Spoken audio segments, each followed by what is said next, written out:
కొంచెం వచ్చుకోమ్మా. మెలగనరా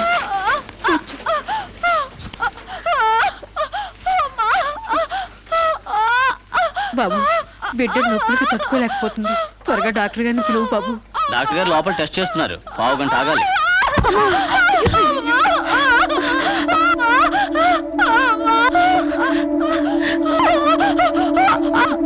ఆవిడ కింద మీద పడుతుంటే పట్టించుకోకుండా చూస్తావేంటి? వెళ్ళి డాక్టర్ని పిలువు. చెక్ చేసినప్పుడు మధ్యలో డిస్టర్బ్ చేస్తే డాక్టర్ నన్ను తిడతారండి. నేనే పిలుస్తాలే.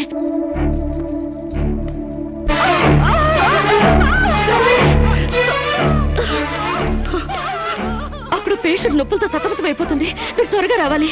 కంగారు పడితే ఎలాగమ్మా? రౌండ్స్ అవగానే వస్తాను. చాలా అర్జెంట్ డాక్టర్, మీరు అర్థం చేసుకోండి. అందరికీ అర్జెంటే, కాస్త ఓపిక పట్టాలి.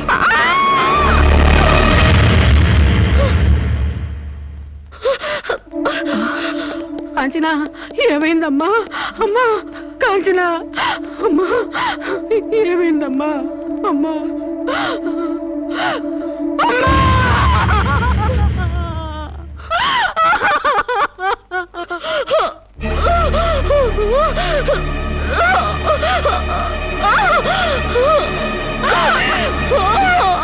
ధైర్యంగా ఉండమ్మా. You will be all right. నొప్పులు స్టార్ట్ అయినట్టున్నాయి, సర్జరీ తీసుకురండి. ఒక ప్రాణం తీసిన రాక్షసులు మీరు. ఒక అమ్మాయిని అన్యాయంగా చంపేసిన మిమ్మల్ని ఊరికే వదల్లో బజారికి ఇడుస్తాను.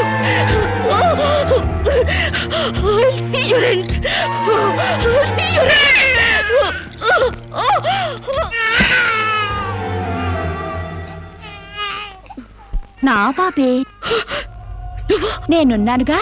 చూ నా బుజ్జి బాబు కదూ, ఏడోకమ్మా. జో అచ్యుతానంద జో జో ముకుందా. ఏడోకమ్మా, నిన్ను నాతో పాటే పైకి తీసుకెళ్ళిపోతా. అక్కడ మన ఇద్దరం హాయిగా కలిసి ఉందాం. నేను నీకు అమృతాన్ని ఒగ్గుపోసి పెంచుదాగా. నువ్వు ముందెళ్ళు, నేను వెనకొస్తా. కంగారు పడకమ్మా, నేను నీతో పాటే వచ్చేస్తున్నాను.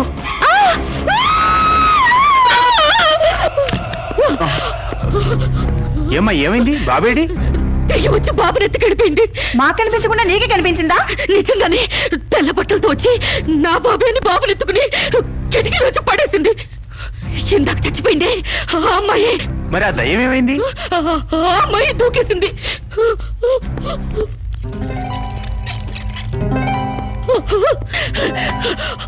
ఆ దెయ్యం ఇలా వచ్చి బాబుని ఎత్తుకుని నా బాబే అంటూ కిటికీ నుంచి అలా పడేసింది.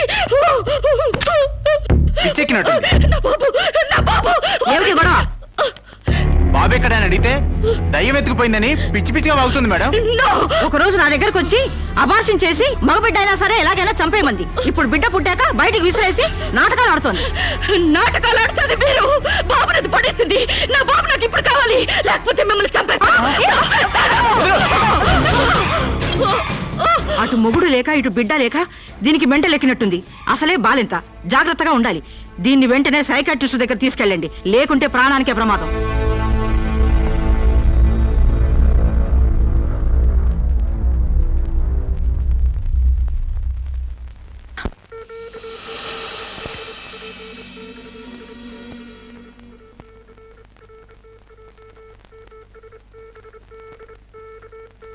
నెమ్మదిగా కళ్ళు తెరవమ్మా.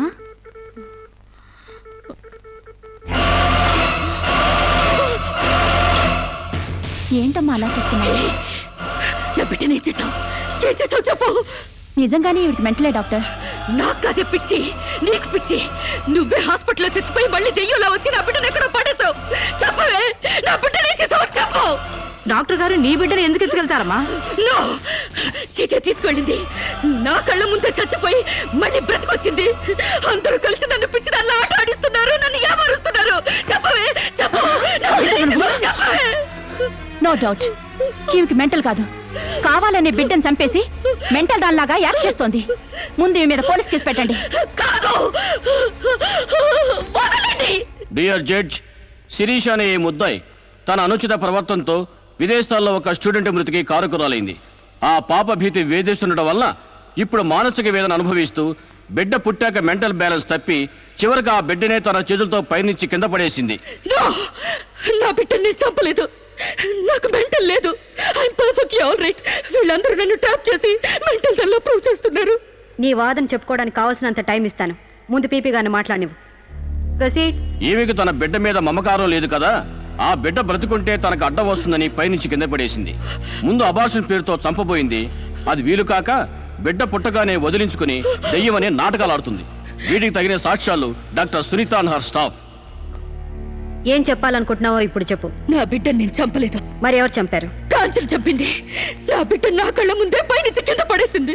నీ కళ్ళ ముందే చంపిందంటున్నావు. మరి నువ్వు చూస్తూ ఊరుకున్నావా? కన్న బిడ్డని చంపుతూ ఉంటే నీ కాపాడాలనిపించలేదా? కాంచెలు దెయ్యమై వచ్చింది. దెయ్యమా? దెయ్యం వచ్చి చంపడం ఏమిటి? ఇంకా ఏ యుగంలో ఉన్నావమ్మా నువ్వు? మదర్ ప్రామిస్ అండి. ఆ తర్వాత దెయ్యం డాక్టర్ అయి వచ్చింది. సైలెన్స్. కాంచన చనిపోయిందన్నావు, మళ్ళీ కాంచనే వచ్చి నీ బిడ్డను చంపిందంటున్నావు. నువ్వేం మాట్లాడుతున్నావో తెలిసే మాట్లాడుతున్నావా? ఒక పని చేద్దాం జడ్జి గారు, డాక్టర్గా మా నా దెయ్యం కాంచెన్ని కోర్టుకు పిలిపిద్దాం. ఆ దెయ్యాన్ని నువ్వు గుర్తుపట్టగలవా అమ్మా? తప్పకుండా.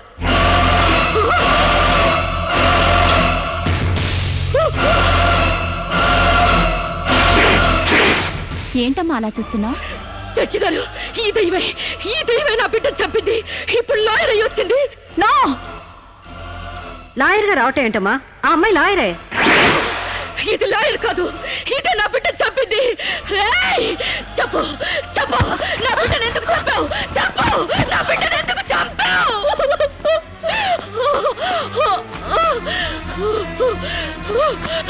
జడ్జి గారు, దీన్ని నమ్మకండి. ఇది నా కళ్ళ మీద కడుపుతో చచ్చింది.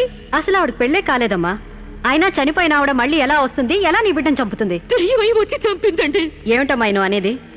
ఆ అమ్మాయి ఇదే కోర్టులో 5 ఏళ్ల నుంచి పనిచేస్తుంది. మనిషి కళ్ళ ముందే కనిపిస్తుంటే సచ్చింది, దెయ్యమైంది, మళ్ళీ డాక్టర్ అయింది, లాయర్ అయింది అంటావేంటి?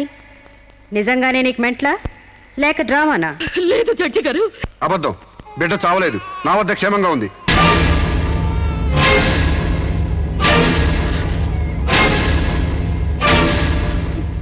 శిరీష్ బిడ్డను చంపైపోతుందని తెలిసి ముందుగానే తీసుకెళ్లి క్షేమంగా నా దగ్గర ఉంచుకున్నానండి. శిరీషకు నువ్వేమవుతావు? ఆమె భర్తని. నో, ఇతను నా భర్త కాడు. ఎవరు నీ భర్త? నాకు భర్త లేడు. చచ్చిపోయాడా? అసలు నాకు పెళ్ళే కాలేదండి. మరి నీకు బిడ్డ ఎలా పుట్టాడు? డేటింగ్ మూలంగా. వాట్? గాలికి ధూళికి పిల్లలు పుట్టడానికి నువ్వేమైనా కలిగ కుంతివా? అయినా ఈ అమ్మాయి ఏం మాట్లాడుతుందో నాకేం అర్థం కావట్లేదు. నాకు అర్థం కావట్లేదండి. తన మొగుడిని పట్టుకుని మొగుడిని కాదంటుందా? ఒకసారి ఈ పేపర్ చూడండి.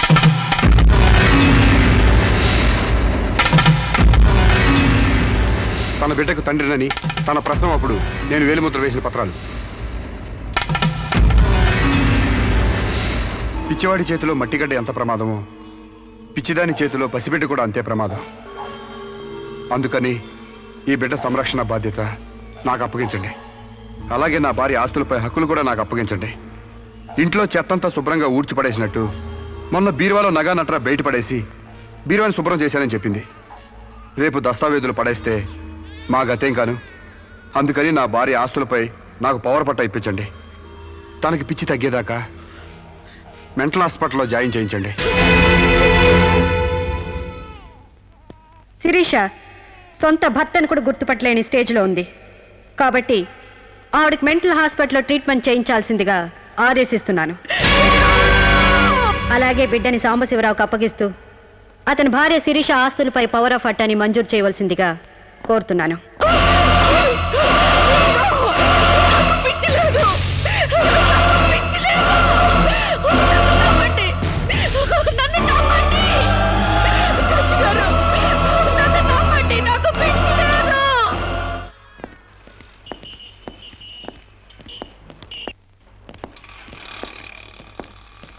తల తిప్పుకోవడం కాదు, దించుకోవే. నీ బిడ్డను నీకు దూరం చేశాను. నీ ఆస్తి నాకు దగ్గర చేసుకున్నాను. నా తమ్ముళ్ళ నిన్ను పిచ్చిదాన్ని చేశాను. ఏయ్, అప్పుడే అయిపోయింది అనుకోకు. ఈ బతుకంటే చావే సుఖం అనుకునే రోజు నీకోసం ఎదురు చూస్తుంది. నీకు తెలుసుగా, నేను పండించేది వరి, పుట్టింది ఈస్ట్ గోదావరి.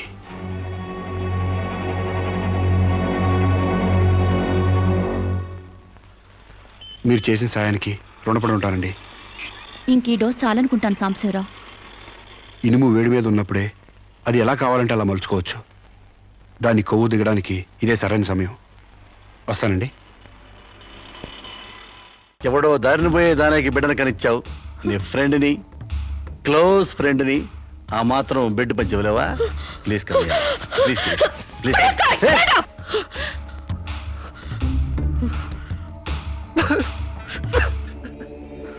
దుర్మార్గుడా, దుష్టుడా, ఒంటరిగా ఆడపిల్ల మీద చేస్తావురా? నీకు అమ్మ రాలేరా, అబ్బాజలు లేరా?